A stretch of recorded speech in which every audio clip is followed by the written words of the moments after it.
Masterizer.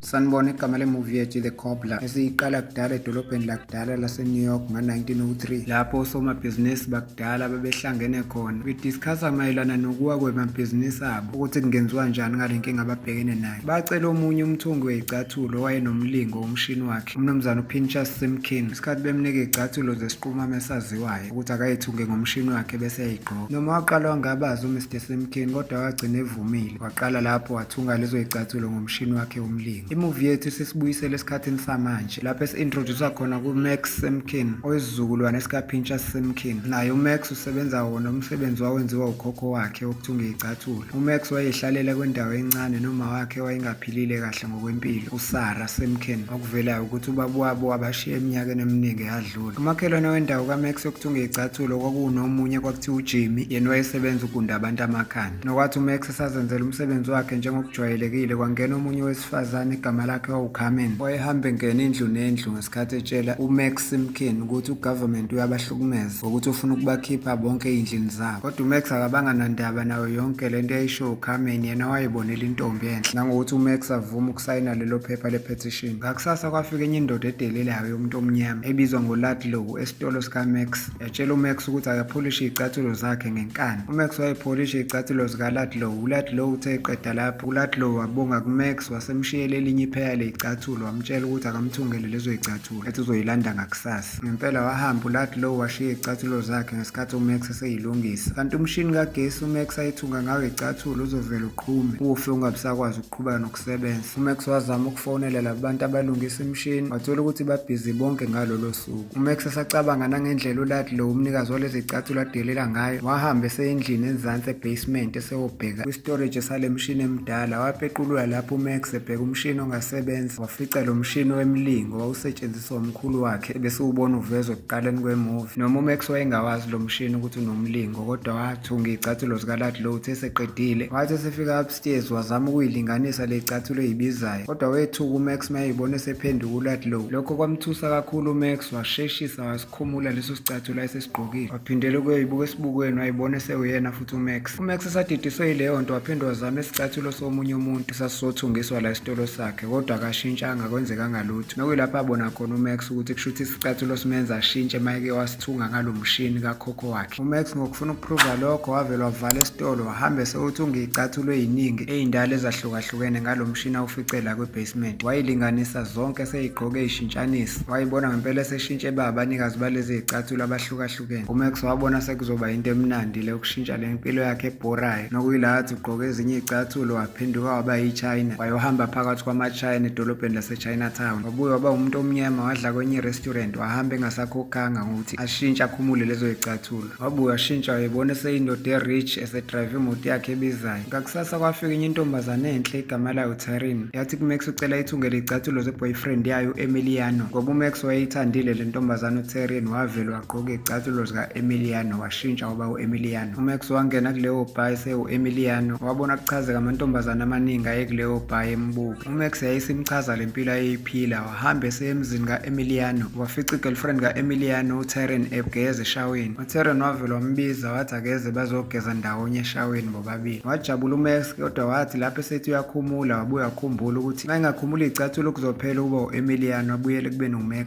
Wavele wasuka lapho wagijima esebaleka. uMax wayezama ngazo zonke iy'ndlela ukuthola uTaryn ngokuyishintsha ezenza abantu abaningi kodwa lokho kungamsebenzeli. Wathi ngelinye ilanga wabuza kuma wakhe ukuthi uyathanda nokuba omunye umuntu. Waphika uma kaMax wathi akayifuni leyo nto. uMax ebuza kuma wakhe ukuthi uyafisa nokuhlangana nomkhwenyana wakhe one day. Wavuma uSarah wathi leyo nto ihlala njalo iyisifiso sakhe. uMax ngakusasa ebusuku wa-arrange i-romantic dinner noma wakhe ngesikhathi emthengela ingubo enhle azoyigqoka. Kwathi lapho esayilungiselela uma kaMax uMax wangena kuma wakhe esezenza ubaba wakhe. Isalukazi asikholwa ngento esayibona sibona umkhwenyana wasengena. Ngendlela ayijabule ngayo ugogo kwase kunzima nokuthi abuze umkhwenyana wakhe ukuthi uphumaphi. Baheva leyo dinner ngesikhathi ugogo ehluleka ukufihla injabulo yakhe, itshela umkhonyane wakhe ukuthi yonke le minyaka ubemcabanga. Waba nobusuku obumnandi ugogo edansa, eyitshela ukuthi udansa nomkhonyane wakhe. Waze wathi esekhathele ugogo esethi uyolala, uMax wamlinda uma wakhe ukuthi azazumeke. Wathi eselele ugogo wahamba uMax. Mayesethi uzombona ekuseni ukuthi ulale kanjani ngebhadi, wafica uma wakhe eseshonile. Ukuhamba kwesikhathi bafika nabantu bomphakathi bezokhalela uSarah isalukazi sishonile, kodwa uMax unembeza omuhle eyitshela ukuthi uma wakhe ushone ngenxa yakhe. uJimmy umakhelwane wakhe wambona ukuthi uMax uphatheke kabi, wathi uzama ukumkhulumisa. uMax wayengenaso ngisho isikhathi sokukhuluma, washiya uJimmy kanjalo wahamba uMax.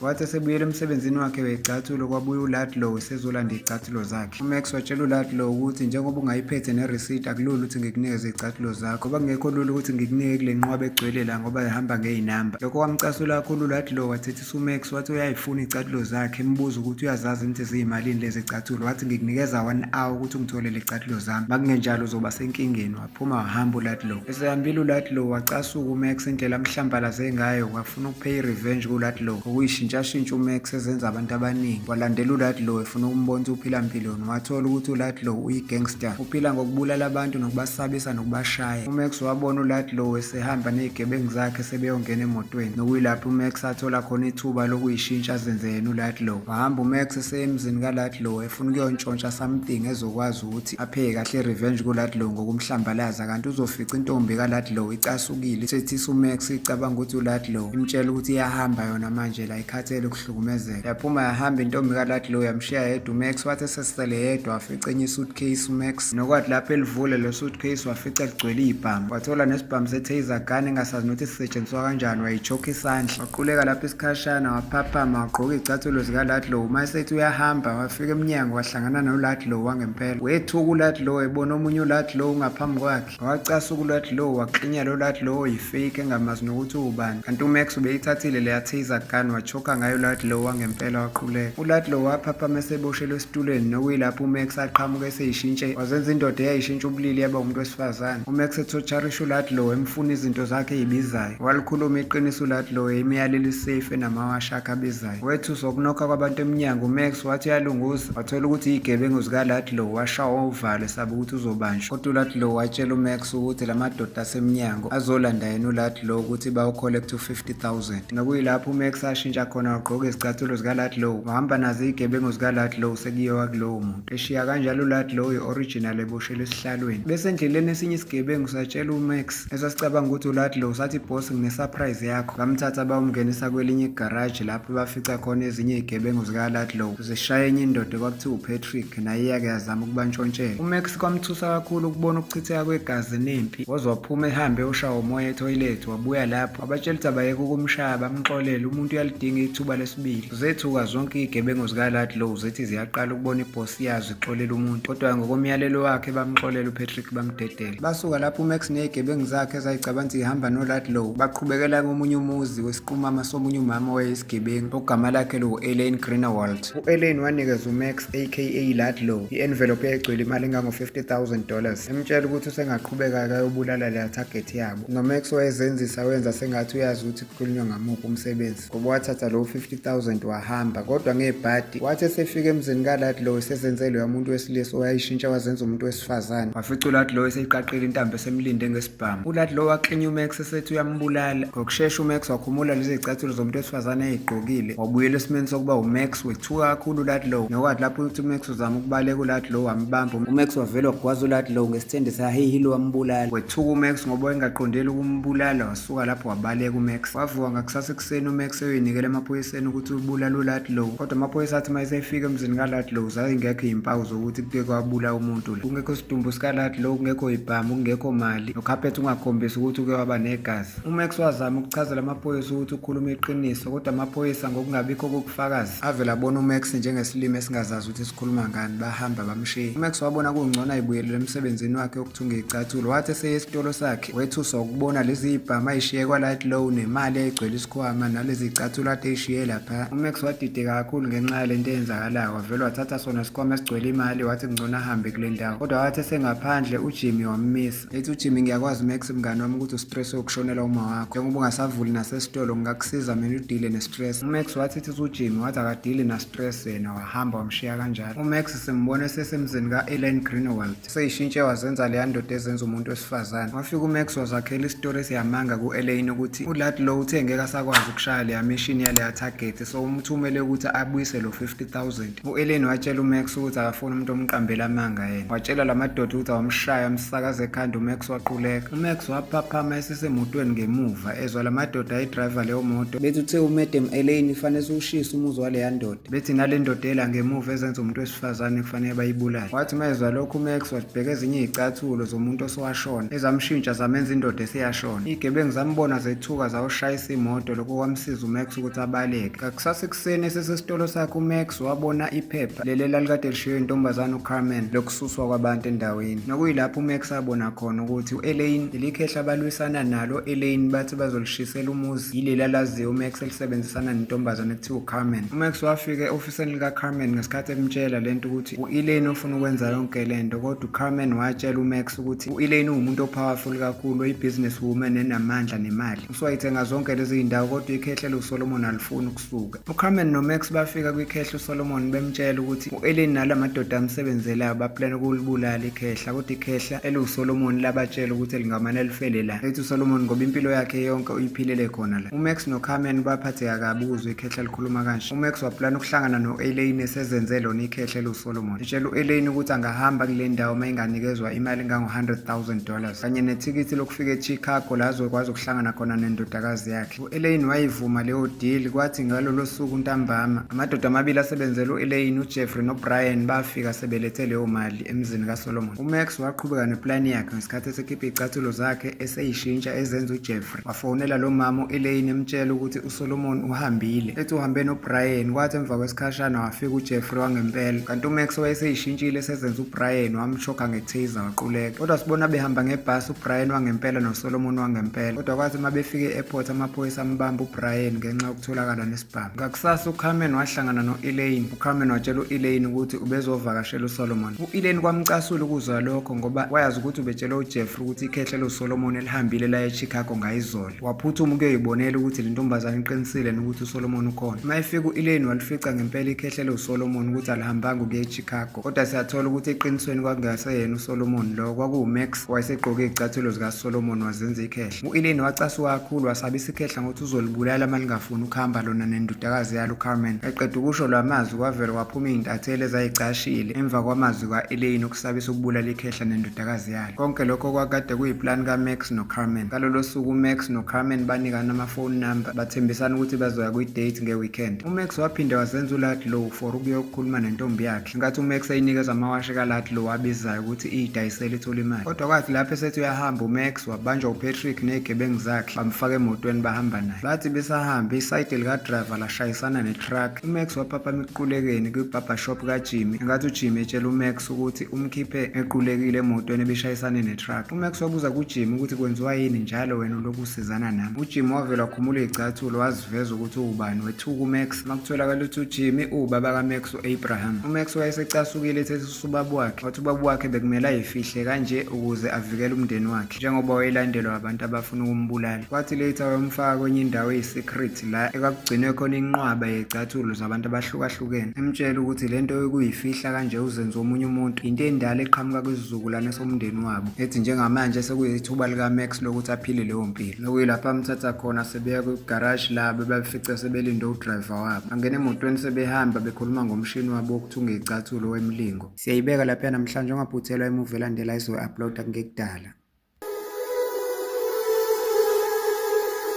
Stories on the beat.